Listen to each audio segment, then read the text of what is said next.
வீட்டில் ரவை சேமியா இருக்கா, அப்போ உடனே இந்த மாதிரி ஒரு கிறிஸ்பியான ஸ்நாக்ஸ் நீங்கள் செஞ்சு சாப்பிட்டு பாருங்கள். இது சாப்பிட்டுக்கிட்டே இருக்கலாம். அவ்வளோ ஒரு கிறிஸ்பியாக அருமையான டேஸ்ட்டாக இருக்கும். ஹலோ ஃப்ரெண்ட்ஸ், வெல்கம் டு சமே டிலேட்.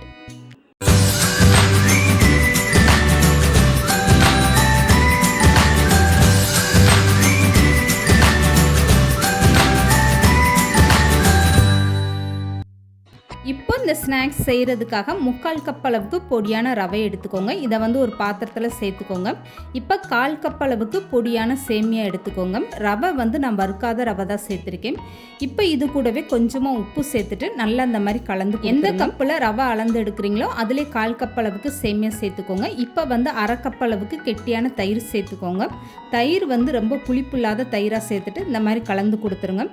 எடுத்ததுமே எல்லா தயிரையும் சேர்க்காமல் இந்த மாதிரி கொஞ்சம் கொஞ்சமாக சேர்த்துட்டு கலந்து கொடுத்துருங்க. எனக்கு 3/4 கப்பு ரவைக்கும் 1/4 கப்பு சேமியாவுக்கும் 1/2 கப்பு தயிர் எனக்கு கரெக்டான அளவாக இருந்தது.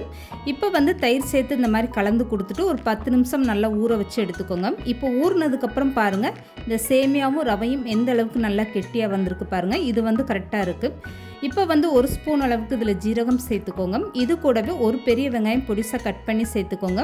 கொஞ்சமாக கருவேப்பிலை, இது கூட 2 பச்சை மிளகாய், 2 மிளகாய் வத்தல் கிள்ளி சேர்த்துக்கோங்க. இது கூட 5-6 பூண்டையும் நல்லா இடிச்சிட்டு சேர்த்துக்கோங்க.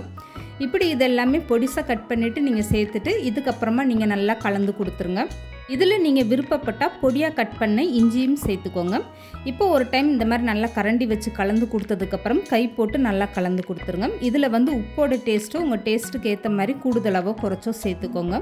இதில் காரத்துக்காக பச்சை மிளகாவும் காஞ்ச மிளகாயும் சேர்த்துருக்கிறதுனால இந்த ஸ்நாக்ஸ் நல்லா காரமாகவே இருக்கும். இப்போ பிசைஞ்சு எடுத்த மாவை இந்த மாதிரி கையில் எடுத்துகிட்டு இந்த மாதிரி கொஞ்சம் கொஞ்சமாக இப்படி கிள்ளி எண்ணெயில் போட்டு எடுத்துக்கோங்க. இப்போ இந்த ஸ்நாக்ஸ் பொரிச்சு எடுக்க எண்ணெய் நல்லா சூடாக இருக்குது. சூடான எண்ணெயில் பிசைஞ்சு எடுத்த மாவை எடுத்து கையில் இந்த மாதிரி கொஞ்சம் கொஞ்சமாக கிள்ளி போட்டு எடுத்துக்கோங்க.